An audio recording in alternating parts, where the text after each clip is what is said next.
अरे ए ना थांब. अरे माय मुक्यार कुठे गेलता? काय राहिलो म्हणजे माय अरे शिवा काऊन द्यायला? आणि मग ह्या मायच्या नवऱ्या बोलतो का?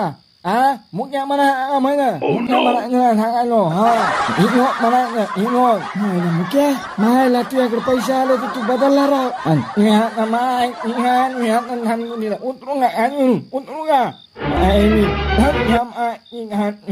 आलो घरी जाऊन आलो. महाड खाऊचे.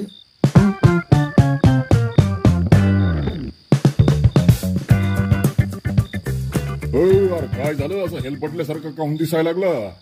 काय नाही ते मुक्या भेटलं होतं. मी तर आणायचं असतं त्याला पण इथं त्याच्यात तोंडून ऐकली असतील गोष्ट. त्याच्या मायचा दाना हल्ला धरून सन्या. ते कशाला सांगताय रे 12 बोळ्याचं? त्या दिवशी दारू पिली होती म्हणून सांगितलं त्यानं. दारूच्या नशात शेंगदाणे म्हणून शेळीच्या लेंड्या खाऊ लागलं भाड खाऊचं. बरं जाऊ दे, सांग आता त्या मुक्याची काय भानगड येतं? ओ नाना उसके पहले मेरा थोड़ा अनुभव सुनो ना. बरं बरं बरं सांग सांग तू सांग. क्या हुआ नाना, एक बार ना ये बुड्ढा मेरे पास आया आणि बोला अरे टक्क्या मला रानात गाडीवर सोडतो का? त्याची काय ते मोटर का काय ते चालू करायची होती पा. आपण बोललो हाउ चलो आपने को तुमको तो मालूम है ना अपन किसी को ना बोलते नहीं है क्या नहीं. तो झाला असं बापू गाड़ीवर बसला. तुमको बोलता नाना बुड्ढे ने गांव के बाहर जाने तक कुछ नहीं किया.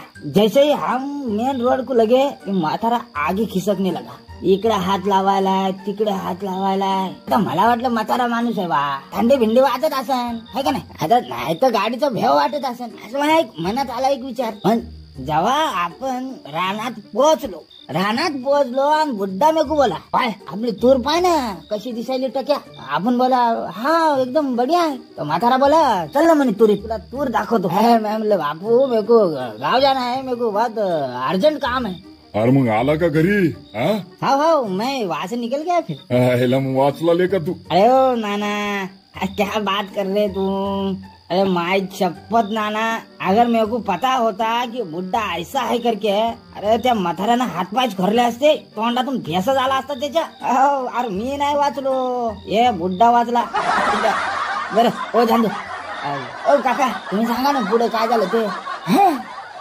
विषय तर आता तुम्हाला सगळ्याला माहितच आहे का नाही. मुख्या म्हणते की विकास बापूचं पोरग आहे पण खरं म्हणजे बापू आहे गे. मग बापू मुख्याला पैसे काहून द्यायला लागले तर यो मोठा प्रश्न आहे का नाही. टक्या तू होता ना त्या दिवशी संडासाजवळ ते जे अंगावर रग घेऊन ते चादर घेऊन आलं होतं ना ती मुक्याची बायको होती. अरे मुक्यानंच तिला पाठवलं होतं. स्वतः मुक्या बोंबाबोंब करणार होता संडासात गेल्यावर आणि बापूच्या घरच्याला सांगणार होता की हे असं भानगड आहे. पण घोळ असा झाला की तुम्ही पोरायनं मिळून वेगळाच घोटाळा केला आणि सगळ्या गावाला कळालं. आता गावाला कळालं मुक्याला वाटलं माय मी आता लय मोठा हे झाला गड्या. मग मुक्यानं दिमाग लढवला आणि म्हणाला की मवाचे पोरग आहे विकास हे बापूचं पोरग आहे. माया बायकोच आणि बापूचं लपड आहे. आता विकास बापूचा म्हणल्यावर मग कायद्यानं त्याला बापूची जगा प्रॉपर्टी आहे ती तर द्यावंच लागेल ना. म्हणून मुक्या म्हणताय की माझ्या पोराला अर्धी प्रॉपर्टी द्या नाही तर मग मी कोर्टात जाईन मेडिकल करीन DNA करीन असं काय नोंद बायनू. माय मी नाम्या बापून कोर्टात जायला पाहिजे होतं रे. मुक्याची गांडच फाटली असती माय ना. बापू तर गे ना. अरे तेच तर टक्या तीच तर नस मुक्यानं दाबली ना. मेन नस तीच आहे. आणि ती कशी आता तुम्हाला सांगतो.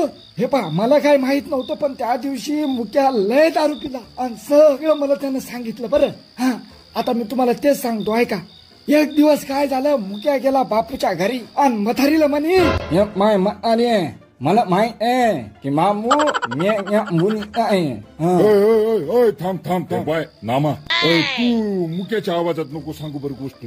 मुक्याचं काही समजत नाही आम्हाला काय नाही. तू तुझ्या आवाजात बोल आम्ही समजून घेऊ की मुक्यात बोलला होता म्हणून. बरं ऐका मग ऐका. अरे बोलणं रगत चाट्या बोलणं बोलू लागला ते बोलणं आता.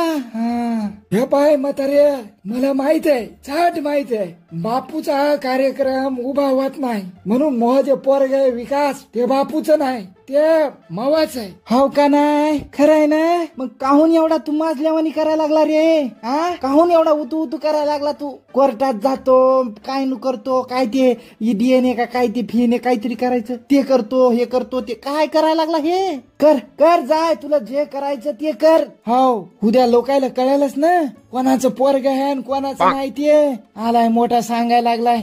अरे जाय.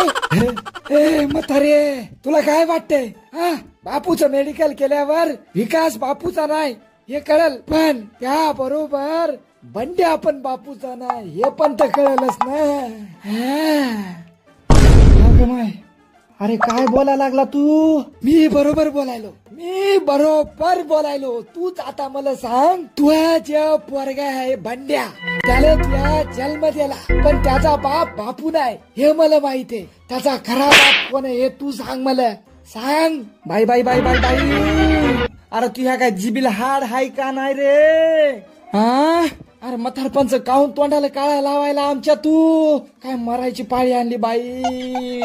हे पाय म्हातारे, मी कोणाला काही सांगणार नाही, कोर्टात जाणार नाही, मला पैसे दे. हो, मी कोणालाच सांगणार नाही तर मग मी त्या आधी त्या पोराला सांगतो की बा तो बाप नाही.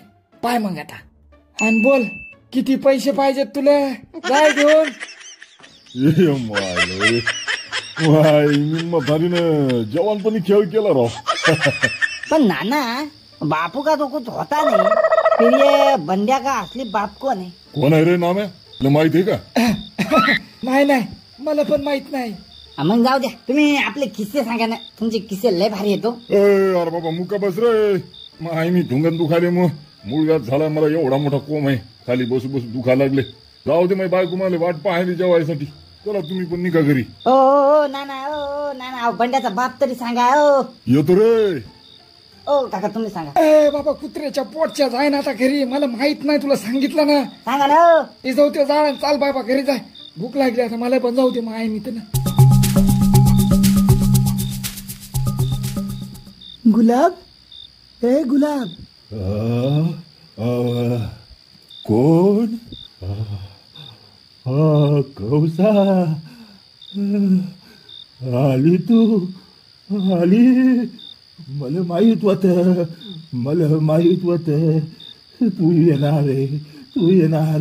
बर, चाल लवकर चाल, दिवस निघायच्या आत आपण हे गाव सोडलं पाहिजे. चाल लवकर चाल. तू बसून बोल. हाय, मग उशीर होईल. उशीर झालाय गुलाब, झालाय आता उशीर. मी नाही येऊ शकत त्यासोबत. काय? मला सगळं आयुष्य घातलं तुही वाट पाहिल्यात, मी सगळी जवानी घातली त्या संडासात, आणि तू आता मला म्हणायली मला माफ कर. खरं म्हणजे मी तुला माफी मागायला पाहिजे. मी तुझ्यावर प्रेम केलं, लग्न झालं तरी तुझ्या गावात आलो या आशेवर की तू एक ना एक दिवस तुझा संसार सोडून या सोबत पळून येशील. पण मी चुकीचा होतो. जर मी तुझ्या माग आलो नसतो तर मी ही दशा झाली नसती. तू जाय, पण मी इथंच मरणार, त्याच गावात मरणार. असं बोलू नको गुलाब. पण खंत एकच आहे, मी मेल्यावर मला आगीन डाव द्यायला मवा असं स्वतःच कोणीच नसणार आहे. हा, तू पोरग, आपलं पोरग बंडू? हो, तुझच पोरग आहे ते.